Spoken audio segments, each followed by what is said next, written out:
Welcome to our channel it's all about pathology. So यहाँ पे जो अभी एग्ज़ाम हुआ था रिसेंटली 17,000 प्लस वैकेंसी यूपीएनएचएम में जो लैब टेक्नीशियंस के एग्ज़ाम हुए थे काफ़ी सारे, तो हम उसी में से एक एग्ज़ाम की बात करेंगे। तो जो एक एग्ज़ाम हुआ था वो था फिफ्थ फाइनेंशियल कमीशंस, तो उस वाले पेपर की हम बात करेंगे, आपको बताएंगे कि वो पेपर कैसा आया था। तो वो पेपर बेसिकली उसकी रिस्पॉन्स शीट आंसर की मेरे पास है, तो मैं आपको उसमें दिखाऊंगी कि वो पेपर कैसा आया था। सो यहाँ पे हमारे पास ये रिस्पॉन्स सीट है पूरी यूपीएनएचएम वाली 1700 plus vacancy fifth financial commission. So guys यहाँ पे पेपर बहुत ज़्यादा टफ नहीं था, बहुत ज़्यादा इजी नहीं था। जो पेपर का जो लेवल था वो मीडियम था। सो हम यहाँ पे पूरा पेपर भी सॉल्व करेंगे और आपको बताएंगे कि पेपर कैसा था। सबसे पहले आप देख सकते हैं जो फर्स्ट क्वेश्चन था। पहले मैं आपको बता दूं कि इसमें जो सिलेबस था वो मतलब जो पेपर था वो 100 मार्क्स का था, जिसमें से 80 मार्क्स आपके सब्जेक्टिव थे और जो 20 मार्क्स थे वो आपके जो नॉन सब्जेक्टिव मतलब जनरल नॉलेज वगैरह, जीके और मैथ रीजनिंग, वो सब चीज़ें थी। सो यहाँ पे जो अगर हम सब्जेक्ट की बात करें तो उसमें हेमेटोलॉजी, माइक्रोबायोलॉजी और जो है बायोकेमिस्ट्री, इम्यूनोलॉजी, इन सब के क्वेश्चंस थे। सो यहाँ पे हम बात करें, पहले हम देखेंगे कि पहले यहाँ पे हेमेटोलॉजी के क्वेश्चंस थे। तो हम बात करें, फर्स्ट क्वेश्चन क्या था, all of the following are causes of lymphocytosis except. तो आपको पता है लिम्फोसाइटोसिस क्या होता है। जब जब लिम्फोसाइट का फॉर्मेशन होता है तो उसको हम लिम्फोसाइटोसिस बोलते हैं। तो इसमें जो ऑप्शन दे रखे हैं वो दे रखे हैं ट्यूबरक्लोसिस, एड्स, इन्फेक्शस मोनोन्यूक्लियोसिस और पोस्ट स्प्लीनोटॉमी। तो यहाँ पे आप देख रहे हैं कि जब भी जो लिम्फोसाइट बढ़ती हैं वो हमेशा किसी भी इन्फेक्शन के केस में बढ़ती हैं। जब भी हमको बॉडी में कोई इन्फेक्शन हो जाता है तो उस केस में लिम्फोसाइट का नंबर बढ़ जाता है। तो यहाँ पे जो इसका राइट आंसर होगा वो ट्यूबरक्लोसिस, इन्फेक्शस मोनोन्यूक्लियोसिस और पोस्ट स्प्लीनोटॉमी, इन तीनों में बढ़ेगा, एड्स को छोड़ के। एड्स में जो लिम्फोसाइट है उनका नंबर कभी नहीं बढ़ता।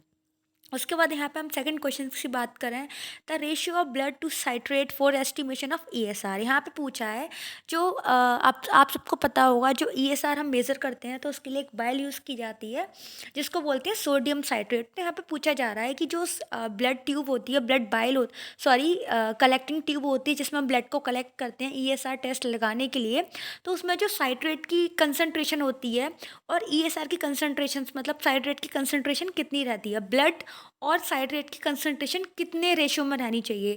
तो यहाँ पे ऑप्शन दे रखे हैं, लेकिन जो इसका सही आंसर होगा वो होगा 4:1। फोर जो है 4 मतलब 4 कंसंट्रेशन में आपका साइट्रेट होना चाहिए और 1 कंसंट्रेशन में आपका ब्लड होना चाहिए। उसके बाद यहाँ पे हम देखें, the part of the compound microscope that control the amount of light reaching the object is called, है ना। माइक्रोस्कोप जो कंपाउंड माइक्रोस्कोप है उसका कौन सा पार्ट है जो कंट्रोल करता है लाइट को। ठीक है, तो यहाँ पे ऑब्जेक्टिव, आई पीसीस, डायाफ्राम और कंडेंसर। तो इसका राइट आंसर होगा डायाफ्राम। सो गाइज आपको पता होना चाहिए कि माइक्रोस्कोप के कौन कौन से पार्ट क्या क्या काम करते हैं। तो यहाँ पे बस वही पूछा है कि जो है लाइट जहाँ से रीचिंग होती है ऑब्जेक्ट पे, मतलब जब हम देखते हैं स्लाइड को तो लाइट जो है कौन से पार्ट से जाती है, कौन कंट्रोल करता है लाइट को, तो वहाँ पे डायाफ्राम करता है। उसके बाद हम देखें, while collecting venous blood the angle between skin and needle should be ideally between. So ये जो पूछ रहा है वो पूछ रहा है कि जब ब्लड को कलेक्ट किया जाता है वीनस से मतलब वेन से, तो जो हम निडल उसमें इंसर्ट करते हैं ब्लड कलेक्ट करने के लिए, तो स्किन से निडल का जो एंगल होना चाहिए वो कितना होना चाहिए। तो यहाँ पे इसका सही आंसर होगा 50 to 30 डिग्री पे हमको जो है ब्लड कलेक्ट करना चाहिए। उसके बाद हम बात करें, the site to be strictly avoided while collecting blood by the capillary method, है ना। जब हम कैपिलरी से ब्लड को कलेक्ट करते हैं तो ऐसी कौन सी साइड है जो हमको अवॉइड करनी चाहिए उस टाइम पे। तो यहाँ पे इसका आंसर होगा last digit of the fifth finger. उसके बाद हम बात करें, infections waste like human tissue organ anatomical waste are usually disposed. आपको पता होना चाहिए ये जो पूरा जो है पूरा कौन सी चीज़ को किस में जो है डिस्कार्ड करना है, सारे वो बने रहते हैं, मैनेजमेंट इसका पूरा रहता है। आपको इन सब का पता होना चाहिए कि येलो बीन और जो है ब्लैक बीन, रेड बीन, ये सब इन सब में क्या डाला जाता है, इन सब का क्या यूज़ रहता है। तो यहाँ पे बस यही पूछ रहा है कि जो टिश्यू ऑर्गन्स होते हैं उनको कौन से बीन में डाला जाता है, कौन से बैग में डाला जाता है। तो यहाँ पे उसका आंसर होगा येलो बैग में। उसके बाद हम बात करें, the purpose of applying a tourniquet during venous blood collected, मतलब जब हम ब्लड कलेक्ट करते टाइम टर्निकेट को बांधते हैं, तो वो क्यों बांधते हैं? तो वो इसलिए बांधते हैं to increase the venous filling, मतलब जो हम जिस वेन से ब्लड को ले रहे हैं, उस वेन में जो ब्लड का जो मतलब फिलिंग है वो ज़्यादा हो जाए, तो हमारा वो पर्पस रहता है टर्निकेट बांधने का। उसके बाद हम बात करें which of the following statement with regard to collecting venous blood is false, vein puncture can be made above an IV site. तो यहाँ पे जो पूछ रहा है, ये क्या पूछ रहा है कि जो है इनमें से कौन सा, मतलब जो ऑप्शन है वो जब हम ब्लड को कलेक्ट करते हैं, जो है मतलब वीनस वेन से ब्लड को कलेक्ट करते हैं, तो इनमें से कौन सी चीज़ें हम मतलब नहीं करते। तो यहाँ पे आंसर दे रखे हैं, तो उसका जो आंसर होगा वो होगा vein puncture can be made above an IV site. So guys, अगर मैं आपको पूरे सारे ऑप्शन समझाऊंगी तो बहुत लंबी वीडियो हो जाएगी, इसलिए मैं आपको सिर्फ वही जो है वो बता रही हूँ आंसर जो है इसका। आप खुद भी आंसर पढ़ सकते हैं और बाद में जो है आइडेंटिफाई कर सकते हैं कि कौन सा ठीक होना चाहिए। वैसे तो यहाँ पे लिख ही रहा है कि कौन सा ठीक होना चाहिए, बट फिर भी आप ऑप्शंस बाद में समझ के देख सकते हैं। उसके बाद हम यहाँ पे बात करें in macrocytic anaemia with high MCV and normal RDW indicates acquired aplastic anaemia. आप इस क्वेश्चन का बाद में समझ लें, यहाँ पे सिर्फ मैं आपको आंसर बता रही हूँ। उसके बाद हम बात करें the buffy coat that is formed in the middle when blood is collected in an anticoagulant tube and allowed to settle by centrifugation is made up of. So guys, ये क्या कह रहा है? ये कह रहा है कि जब हम किसी एंटीकोगुलेंट, मतलब जैसे ईडीटीए, सोडियम सिट्रेट, हेपेरिन, इन सब में जब हम ब्लड को कलेक्ट करते हैं और हम सेंट्रीफ्यूग करते हैं, तो सेंट्रीफ्यूग करने के बाद जो है हमको क्या मिलता है, मतलब बीच में मिडिल में क्या रह जाता है। अगर आपने कभी ईडीटीए वाइल में देखा होगा कि नीचे तो जो है आरबीसी सेटल्ड हो जाती है, ऊपर प्लाज्मा रह जाता है, और बीच में जो है ल्यूकोसाइट और थ्रम्बोसाइट, मतलब वाइट ब्लड सेल्स और प्लेटलेट्स, ये दोनों आपको मिलती हैं जो वाइट कलर की दिखती हैं। उसके बाद हम बात करें small lymphocyte are the same in the size of, मतलब जो स्मॉल लिम्फोसाइट होता है उनका जो साइज है वो आरबीसीज के बराबर होता है। उसके बाद हम बात करें द नेचुरली अकरिंग एंटीकोगुलेंट, जो आप सबको पता है कि हमारे ब्लड में जो एंटीकोगुलेंट होता है, जो नेचुरली अकरिंग होता है, उसको हम हेपेरिन के नाम से जानते हैं। उसके बाद हम बात करें from myeloblast to mature leukocyte the process of development usually take about, तो 10 डेज का टाइम लगता है। उसके बाद हम बात करें an increase in eosinophil count और eosinophilia seen in all the following conditions except. ठीक है, जब ईओसिनोफिल का या तो नंबर इंक्रीज हो रहा है, मतलब काउंट नंबर इंक्रीज हो रहा है, और जो है मतलब इसको जब ईओसिनोफिल्स का काउंट इंक्रीज होता है, वो नंबर में बढ़ती हैं, तो हम इनको ईओसिनोफिलिया बोलते हैं। ये किस कंडीशन में देखा जाता है? तो प्रोलॉन्ग एक्सपोजर टू एक्सरे, इस कंडीशन में ये ईओसिनोफिल्स का काउंट बढ़ा हुआ देखा जाता है। उसके बाद हम बात करें the major solute content in the plasma is colloid like plasma protein, है ना। उसके बाद हम बात करें the frequency of the blood donation in the case of a healthy donor is once in a 3 month, मतलब जो एक हेल्दी डोनर होता है, जो एक हेल्दी इंसान होता है, वो हर 3 महीने बाद ब्लड को डोनेट कर सकता है। उसके बाद हम बात करें D antigen test indicate Rh group. आपको पता है जो आरएच ग्रुपिंग होती है उसको हम डी एंटीजन के नाम से भी जानते हैं। ये गाइस जो क्वेश्चन यहाँ पे चल रहे हैं, ये अब ब्लड बैंकिंग के चल रहे हैं, हेमेटोलॉजी के खत्म हो चुके हैं। उसके बाद हम बात करें reverse blood grouping is done by using a person's serum. वैसे हम ब्लड से करते हैं, लेकिन अगर हम उल्टा रिवर्स की बात करें तो हम सीरम से करेंगे। उसके बाद हम बात करें the first blood group system to be known and describe is the ABO. First जो ब्लड ग्रुप को डिस्क्राइब किया गया था वो एबीओ सिस्टम होता है। उसके बाद हम बात करें the unit of blood contain approximately of blood and anticoagulant preservative. तो यहाँ पे 450 ml में आपको 60 ml प्रिजर्वेटिव मिलता है। उसके बाद हम बात करें the ABO antigen first appear in the 6th week of the intrauterine life. कुछ क्वेश्चंस को बहुत इजी है, मैं आपको नहीं समझा रही हूँ, जो मुझे लगता है क्वेश्चन आपको समझाना चाहिए, मैं आप सिर्फ उस पर फोकस कर रही हूँ। All the following are reason for permanent deferral of blood donor except, तो इसका आंसर होगा रेप विक्टिम। मतलब यहाँ पे ये है कि इनमें से कौन सा मतलब ब्लड डोनर जिसको हम परमानेंटली डेफरर, मतलब परमानेंटली उस पर उसको मतलब स्टॉप कर सकते हैं कि वो मतलब कभी ब्लड डोनेट नहीं करेगा, तो वो जो रेप होता है, जिसने रेप किया, और मतलब जो रेप विक्टिम होता है वो कभी ब्लड को डोनेट नहीं कर सकता, उसको परमानेंटली डेफर कर दिया जाता है। उसके बाद बात करेंगे the anticoagulant of choice used in blood collection bag. तो जो ब्लड कलेक्शन बैग के लिए एंटीकोगुलेंट को यूज़ किया जाता है वो है CPDA, citrate phosphate dextrose adenine. उसके बाद हम बात करेंगे the R H antibody usually belong to the, तो जो आर एच एंटीबॉडी होती है वो यूजुअली बिलोंग की जाती है तो आईजीजी, जो उसमें आईजीजी एंटीबॉडीज होती है वो प्रेजेंट रहती है। उसके बाद हम बात करेंगे the mandatory test for the donor to avoid transfusion transmitted disease include all except antibody to HTLV-1 for adult T cell leukaemia lymphoma. Guys detail में आप वीडियो को पॉज करके पढ़ सकते हैं, क्वेश्चंस को डिटेल में देख सकते हैं। मैं यहाँ पर डिटेल में बताऊंगी तो बहुत लंबी वीडियो हो जाएगी। उसके बाद हम बात करें the approximate amount of anticoagulant used as a preservative in 350 ml bags is 50 ml। उसके बाद हम बात करेंगे for our practice purpose the term R H antigen refers to D antigen. The ideal temperature for the storage of whole blood is +2 degree to +6 degree Celsius.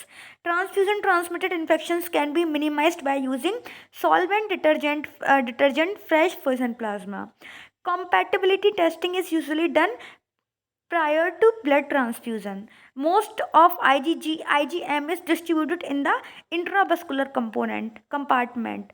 The general purpose antibody protective against infection agent active in blood and tissues is IgG. T lymphocytes are present in maximum number in the blood.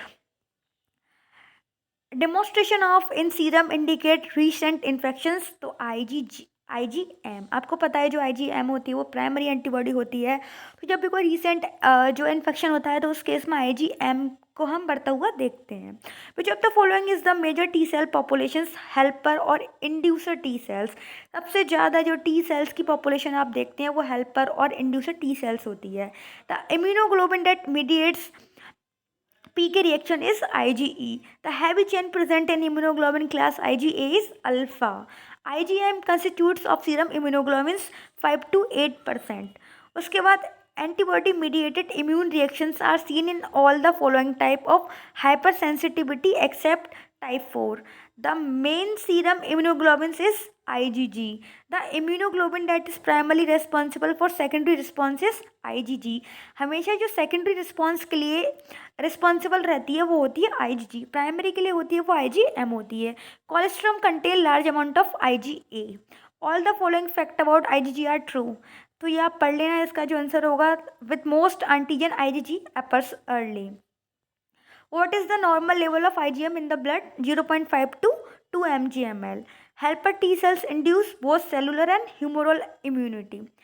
If a person present with or recurrent abdominal colic with intense pruritus and clay-colored stool, then he is most likely to be suffering from obstructive jaundice. jaundice काफ़ी सारे type के होते हैं, direct indirect, वो आप पढ़ेंगे detail में तब आपको पता लगेगा। The substance used as a fixative that preserve the architecture of protozoal cyst in stool is polyvinyl alcohol. Sputum appearing green in suggestive of pseudomonas. Only ring form or gametocytes are represented in the blood smear. Infections तो Plasmodium falciparum. Black water fever is manifestation of what blood parasitic infections? Malaria. Lumbar puncture is usually done to collect CSF.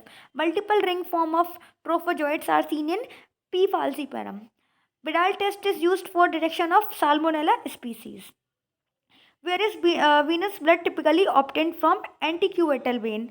4% sodium hydroxide is used in sputum culture as decontaminating agent. Gram positive cocci in grapes like cluster on gram staining is Staphylococcus aureus. The paroxysms of fever in malaria corresponds with RBC lysis. Mycobacterium tuberculosis in sputum smear can be detected by Zeal-Nielsen strain. Hemolytic anemia is observed in what type of jaundice? Prehepatic jaundice. Cerebral malaria and black water fever are complications of Plasmodium falciparum. Rapid automated culture system of Mycobacterium tuberculosis can give result with 2 weeks. Low plasma chloride value seen in prolonged vomiting. Electrolytes which is absorbed along with sodium is chloride.